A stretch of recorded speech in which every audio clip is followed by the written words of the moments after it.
ನಮಸ್ಕಾರ ನನ್ನ ಎಲ್ಲ ಆತ್ಮೀಯ ವೀಕ್ಷಕರಿಗೆ. ಸುಮಾರು ಜನ ಕಮೆಂಟ್ ಮಾಡ್ತಿರ್ತೀರಾ. ನಾನು ಸಾಕಷ್ಟು ಮಕ್ಕಳಿಗೆ ಸಂಬಂಧಿಸಿರುವಂಥ ವಿಡಿಯೋಗಳನ್ನು ಹಾಕಿದ್ದೀನಿ. ಅಂದರೆ ಮಕ್ಕಳಿಗೆ ಮನೆಮದ್ದುಗಳು, ಕೆಮ್ಮು, ಶೀತ, ನೆಗಡಿ, ಕಫ ಕಟ್ಟಿದೆ, ಗೊರ ಗೊರ ಅಂತಿರುತ್ತೆ ಮಗು, ಈ ರೀತಿಯ ಸಮಸ್ಯೆಗೆ ಸಾಕಷ್ಟು ಮನೆಮದ್ದುಗಳನ್ನು ಶೇರ್ ಮಾಡಿದ್ದೀನಿ.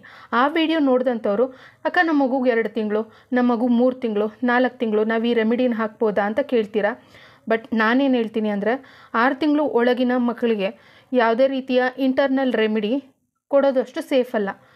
ನವಜಾತ ಶಿಶುವಿಗಂತೂ ಅಷ್ಟು ಸೇಫ್ ಇರಲ್ಲ.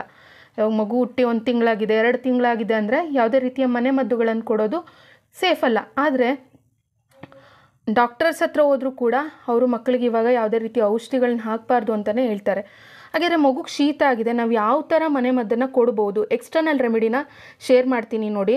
ಈ ಥರ ಸಾಕಷ್ಟು ಮಗುವಿನ ಬಾಯಿಗೆ ಹಾಕದೇ ಇರುವಂಥ ಮತ್ತು ಎಫೆಕ್ಟಿವ್ ಆಗಿ ರಿಸಲ್ಟ್ ಕೊಡುವಂಥ ಮನೆಮದ್ದುಗಳನ್ನು ನಾನು ಶೇರ್ ಮಾಡಿದ್ದೀನಿ. ವಿಡಿಯೋ ಎಂಡ್ ಸ್ಕ್ರೀನ್ ಮತ್ತು ಐ ಕಾರ್ಡಲ್ಲೂ ಬರುತ್ತೆ. ಸೊ ಅದೆಲ್ಲ ಎಕ್ಸ್ಟರ್ನಲ್ ರೆಮಿಡೀಸ್. ಸೊ ನೀವು ಅದನ್ನು ಸೇಫ್ ಕೂಡ, ರಿಸಲ್ಟ್ ಕೂಡ ಚೆನ್ನಾಗಿರುತ್ತೆ, ಬಳಸಿ ನೋಡಿ. ಇವತ್ತಿನ ವಿಡಿಯೋದಲ್ಲಿ ನಾನು ಮಕ್ಕಳಲ್ಲಿ ಶೀತ, ಕೆಮ್ಮು, ಎಳೆ ಮಕ್ಕಳಲ್ಲಿ 2 ತಿಂಗಳು, 3 ತಿಂಗಳು, 4 ತಿಂಗಳು ಈ ರೀತಿಯ ಎಳೆ ಮಕ್ಕಳಲ್ಲಿ ಶೀತ ಆಗಿದೆ, ಕಫ ಕಟ್ಟಿದೆ, ಗೊರ ಗೊರ ಅನ್ನತ್ತೆ ಮಗು ಅಂತ ಅಂದರೆ ಯಾವ ಥರ ಮನೆಮದ್ದನ್ನು ಮಾಡ್ಬೋದು ಅನ್ನೋದನ್ನು ತಿಳಿಸಿ ನಾನೊಂದು ವಿಡಿಯೋ ಕೂಡ ಶೇರ್ ಮಾಡಿದ್ದೀನಿ ನೋಡಿ. ವಿಳ್ಯದೆಲೆನ ಬಳಸಿ ಮಕ್ಕಳಿಗೆ ಹೊಟ್ಟೆ ನೋವಿಗೆ ಯಾವ ಥರ ಮನೆಮದ್ದನ್ನು ಮಾಡ್ಕೋಬಹುದು ಅಂತ. ವಿಳ್ಯದೆಲೆನ ತೊಗೊಂಡಿದ್ದೀನಿ. ವಿಳ್ಯದೆಲೆ ಅನ್ನೋದು ತುಂಬಾ ಒಳ್ಳೆಯದು. ಮಕ್ಕಳಿಗೆ ಶೀತ, ಕಫ ಕಟ್ಟಿದರೆ ಈ ಒಂದು ಮನೆಮದ್ದನ್ನು ಮಾಡಿ ಎಳೆ ಮಕ್ಕಳಿಗೆ ಮಗು ಗೊರ ಗೊರ ಅಂತಂತಿದೆ ಅಂತಂದಾಗಲೂ ಕೂಡ ಇದು ತುಂಬಾ ಉತ್ತಮವಾಗಿ ರಿಸಲ್ಟನ್ನು ಕೊಡುತ್ತೆ. ವಿಳ್ಯದೆಲೆನ ತೊಗೊಂಡಿದ್ದೀನಿ. ಎಷ್ಟು ವಿಳ್ಯದೆಲೆ ಬೇಕು ಅಂದರೆ, ಪುಟ್ಟ ಮಗು ಇರುತ್ತೆ, ಸೊ 1 ವಿಳ್ಯದೆಲೆ, ದೊಡ್ಡದಾದರೆ 1 ಸಾಕು, ಚಿಕ್ಕದಾದರೆ 2 ತೊಗೊಳ್ಳಿ. ಮೊದಲನೇದಾಗಿ ವಿಳ್ಯದೆಲೆ. ಈಗ ನೆಕ್ಸ್ಟ್ ನಾನಿಲ್ಲಿ ತೊಗೊಂಡಿರೋವಂಥದ್ದು ಕರ್ಪೂರ ತೈಲನ ತೊಗೊಂಡಿದ್ದೀನಿ. ನಿಮ್ಗೇನಾದರೂ ಕರ್ಪೂರ ತೈಲ ಇಲ್ಲ ಅಂತಂದರೆ ನೀವು ಸಾಸಿವೆ ಎಣ್ಣೆ ಕೂಡ ತೊಗೋಬೋದು, ಮಸ್ಟರ್ಡ್ ಆಯಿಲ್. ಅದು ಕೂಡ ಹೀಟ್, ಮೈಗೆ ಶೀತ ಆಗಿದ್ರೆ ಸೊ ಶೀತ ಎಲ್ಲ ಕಮ್ಮಿ ಆಗುತ್ತೆ. ಬಟ್ ಕರ್ಪೂರ ತೈಲ ತುಂಬಾ ಒಳ್ಳೆಯದು. ಇದನ್ನು ತಂದಿಟ್ಕೊಂಡ್ರೆ ನಿಮ್ಮ ಪುಟ್ಟ ಮಕ್ಕಳಿದ್ರೆ, ಮೂಗೆಲ್ಲ ಕಟ್ಟಿದೆ, ಬ್ರೀತಿಂಗಿಗೆಲ್ಲ ಕಷ್ಟ ಆಗ್ತಿದೆ ಮಗುಗೆ ಅಂತಂದರೆ, ನೀವು ಒಂದು ಕಾಟನಲ್ಲಿ ಈ ಕರ್ಪೂರ ತೈಲ ಹಾಕಿ ಮಗು ಮಲಗಿರೋ ಹತ್ರ ಇಟ್ಟರೆ, ಮಗು ಇದನ್ನು ಇನ್ಹೇಲ್ ಮಾಡಿದರೆ, ಇದರ ಒಂದು ಘಮದಿಂದ ಮಗು ಮೂಗು ಕಟ್ಟಿದ್ರು ಕೂಡ ಬ್ರೀತ್ ಮಾಡೋದಕ್ಕೆ ಈಸಿ ಆಗುತ್ತೆ. ನಿಮ್ಗೇನಾದರೂ ಕರ್ಪೂರ ತೈಲ ಸಿಕ್ಕಿಲ್ಲ ನಿಮಗೆ ಅಂತ ಅಂದರೆ, ಬೇಕಿದ್ರೆ ಗಂಧಿಗೆ ಅಂಗಡೀಲಿ ಪಚ್ಕರ್ಪೂರ ಸಿಗುತ್ತೆ. ಪಚ್ಕರ್ಪೂರನ ಕೂಡ ನೀವು ತೊಗೊಂಡು ಕೊಬ್ಬರಿ ಎಣ್ಣೆ ಜೊತೆ ಬಿಸಿ ಮಾಡಿಕೊಂಡ್ರೆ ಕರ್ಪೂರ ತೈಲ ರೆಡಿ ಆಗುತ್ತೆ ಸ್ನೇಹಿತರೆ. ನಾನು ತೊಗೊಂಡಿರೋದು ಇಲ್ಲಿ ಆಯುರ್ವೇದಿಕ್ ಶಾಪ್ನಲ್ಲಿ ತೊಗೊಂಡಿರೋದು. ನೀವು ಯಾವ ಬ್ರ್ಯಾಂಡಾದರೂ ತೊಗೊಳ್ಳಿ, ಬಟ್ ಚೆನ್ನಾಗಿರೋ ತೊಗೊಳ್ಳಿ. ನಾನು ಇಂಥ ಬ್ರ್ಯಾಂಡೇ ತೊಗೊಳ್ಳಿ ಅಂತ ಏನು ರೆಕಮೆಂಡ್ ಮಾಡಲ್ಲ.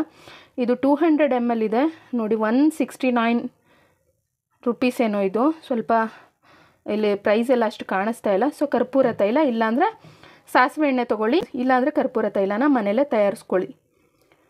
ಈಗ ಈ ಮನೆಮದ್ದನ್ನು ಮಾಡೋ ವಿಧಾನನ ಶೇರ್ ಮಾಡ್ತೀನಿ, ಬನ್ನಿ ವೀಕ್ಷಕರೇ. ಒಂದು ವಿಳ್ಯದೆಲೆನ ತೊಗೊಂಡಿದ್ದೀನಿ. ಇವಾಗ ಇದ್ರ ತೊಟ್ಟನ್ನು ಏನು ಮಾಡಬೇಕು, ತೆಗಿಬೇಕು. ತೆಗೆದುಬಿಟ್ಟು ಇದ್ರ ಮೇಲೆ ಕರ್ಪೂರ ತೈಲ, ಸೊ ಕರ್ಪೂರ ತೈಲನ ಒಂದು ಸ್ವಲ್ಪ ಲೈಟಾಗಿ ಇದನ್ನು ಈ ಎಲೆ ಮೇಲೆ ಕ್ಲೀನಾಗಿ ಈ ಥರ ಹಚ್ಕೋಬೇಕು. ಇದನ್ನು ನೀವು ಒಂದು ದೀಪ ಇಟ್ಟು ದೀಪದ ಮೇಲಾದರೂ ಈ ಥರ ಬಿಸಿ ಮಾಡಿ. ಇಲ್ಲ ಅಂತ ಅಂದರೆ ಆ ಹಂಚು ಒಂದು ಸ್ವಲ್ಪ ಬಿಸಿ ಆದಮೇಲೆ ಈ ವಿಳ್ಯದೆಲೆ ಏನಿದೆ ಸೊ ಅದನ್ನು ಈ ರೀತಿ ಹಂಚಿನ ಮೇಲೆ ಹಾಕಿ. ತುಂಬ ಕೋಲ್ಡ್ ಆದಮೇಲೆ ಹಾಕಕ್ಕೆ ಹೋಗಬೇಡಿ. ಬೆಚ್ಚಗೊಂದು ಸ್ವಲ್ಪ ಬೆಚ್ಚಗೆ ಕಫ ಕಟ್ಟಿರುತ್ತಲ್ಲ ಮಗು, ಗೊರ ಗೊರ ಅಂತಿರುತ್ತೆ ನೋಡಿ. ಸೊ ಅದಕ್ಕೆ ಇದನ್ನು ಬೆಚ್ಚಗೆ ಬಿಸಿ ಮಾಡಿ, ಬಿಸಿನೇ ಇರಬೇಕು, ತುಂಬ ಬಿಸಿನೂ ಬೇಡ. ಹಿಂಗೆ ಮುಟ್ಟಕ್ಕಾದರೆ ಮಗುವಿನ ಎದೆ ಮೇಲೆ ಹಾಕಬೇಕು. ಇದನ್ನು ಯಾವ ಥರ ಹಾಕೋದು ಅಂತ ಕೂಡ ತೋರಿಸ್ತೀನಿ. ಸೊ ಬಿಸಿ ಆಗಬೇಕಿದು, ಬಿಸಿಯಾಗಿದೆ. ಇದನ್ನು ಯಾವ ಥರ ಹಾಕೋದು ಅಂತೇಳಿ ನಾನು ನಿಮಗೆ ತೋರಿಸ್ತೀನಿ, ಬನ್ನಿ. ಇಟ್ಟಿದ್ರೆ ಬಿಸಿ ಬಿಸಿ ಇರಬೇಕು. ಅದನ್ನು ಈ ಥರ ಮಗುವಿನ ಒಂದು ಚೆಸ್ಟ್ ಮೇಲೆ ಈ ಥರ ಹಾಕಿ, 2 ಎಲೆ. ಸೊ ಅಂದರೆ ಇಲ್ಲಿ ಮಧ್ಯದಲ್ಲಿ ಎದೆ ಹತ್ರ ಹಾಕಬೇಕು. ಈ ಕಫ ಕಟ್ಟಿದರೆ ಅದೆಲ್ಲ ಅವ್ರಿಗೆ ನ್ಯಾಚುರಲ್ಲಾಗಿ ಸರಿಯಾಗುತ್ತೆ. ಬ್ರೀತ್ ಮಾಡೋಕ್ಕೆಲ್ಲ ತುಂಬಾ ಸುಲಭ ಅಂತ ಅನಿಸುತ್ತೆ. ನೀವು 2 ಎಲೆ ಬಿಸಿ ಮಾಡಿಕೊಂಡ್ರೆ ಉತ್ತಮ. ನಾನು ನಿಮ್ಗೆ ತೋರಿಸೋದಕ್ಕೆ, ಇದು ಸೇಫ್ ಅನ್ನೋದಕ್ಕೆ ನಾನು ಶೇರ್ ಮಾಡ್ತಾ ಇರೋದು. 2 ಎಲೆನ ಬಿಸಿ ಮಾಡಿ ಈ ಕಡೆ ಒಂದು ಎಲೆ ಹಾಕಿ, ಈ ಕಡೆ ಒಂದು ಎಲೆ ಹಾಕಿ. ಎಳ್ತಾ ಆ ಥರ ಎಲ್ಲ ಆಗೋದಿಲ್ಲ. ಈ ಮಕ್ಳಿಗೆ ಎಳ್ತಾ ಅನ್ನೋದಾಗ್ಬಿಟ್ರೆ ನಿಮೋನಿಯಾ ಅಂತ ಕರೀತಾರೆ. ಸೊ ಆ ಪ್ರಾಬ್ಲಮ್ ಆದರೆ ಇಲ್ಲೆಲ್ಲ ಪಕ್ಕೆ ಎಳುವು ಬರೋದು, ಮತ್ತು ಏನಾಗುತ್ತೆ ಮಕ್ಕಳಿಗೆ ಅಡ್ಮಿಟ್ ಮಾಡಬೇಕು, ಆ ಪರಿಸ್ಥಿತಿಗೆ ಹೋಗ್ಬಿಡುತ್ತೆ. ಅದಕ್ಕೆ ಸ್ವಲ್ಪ ಶೀತ ಇದ್ದಾಗೆ ಈ ಥರ ಕಾಯಿಸಿ ಈ ಕಡೆ ಒಂದೆಲೆ ಈ ಕಡೆ ಒಂದೆಲೆ, ಈ ಪಕ್ಕೆ ಹತ್ರನೂ ಬೇಕಿದ್ರೆ 2 ಎಲೆ ಹಾಕ್ಬೋದು. ಹಿಂಗೆ ಹಾಕೋದ್ರಿಂದ ಏನಂದರೆ ಹಾಕಿ ರಾತ್ರಿ ಮಲಗ್ಸೋಕ್ಕೆ ಮುಂಚೆ ಹಾಕಿ ಮಲಗಿಸಿ ಬೆಳಗ್ಗೆ ಅಷ್ಟರಲ್ಲಿ ಮಗುಗೆ ಎಷ್ಟು ರಿಲೀಫ್ ಆಗುತ್ತೆ. ಡೇ ಟೈಮಲ್ಲೂ ಕೂಡ ಹಾಕ್ಬೋದು. ಹಾಕಿ ಎಲೆಗಳನ್ನು ಹಾಗೆ ಬಿಡಿ, ಏನೂ ಪ್ರಾಬ್ಲಮ್ ಏನಿಲ್ಲ. ಸೊ ಈ ಥರ ಬಿಡಬಹುದು. ಆದಷ್ಟು ಬೇಗ ಎಳೆ ಮಕ್ಕಳಿಗೆ ಕಫ ಎಲ್ಲ ಕಟ್ಟಿದರೆ ಬೇಗ ಸರಿಯಾಗುತ್ತೆ ಈ ಮನೆಮದ್ದನ್ನು ಬಳಸೋದ್ರಿಂದ. ವೀಕ್ಷಕರೇ, ಈ ವಿಡಿಯೋ ಮಾಹಿತಿ ನಿಮಗೆ ಇಷ್ಟ ಆಗಿದ್ರೆ ಲೈಕ್ ಮಾಡಿ, ಚಾನಲನ್ನು ಸಬ್ಸ್ಕ್ರೈಬ್ ಮಾಡ್ಕೊಳ್ಳಿ, ಜೊತೆಗೆ ಶೇರ್ ಮಾಡಿ. ಧನ್ಯವಾದಗಳು.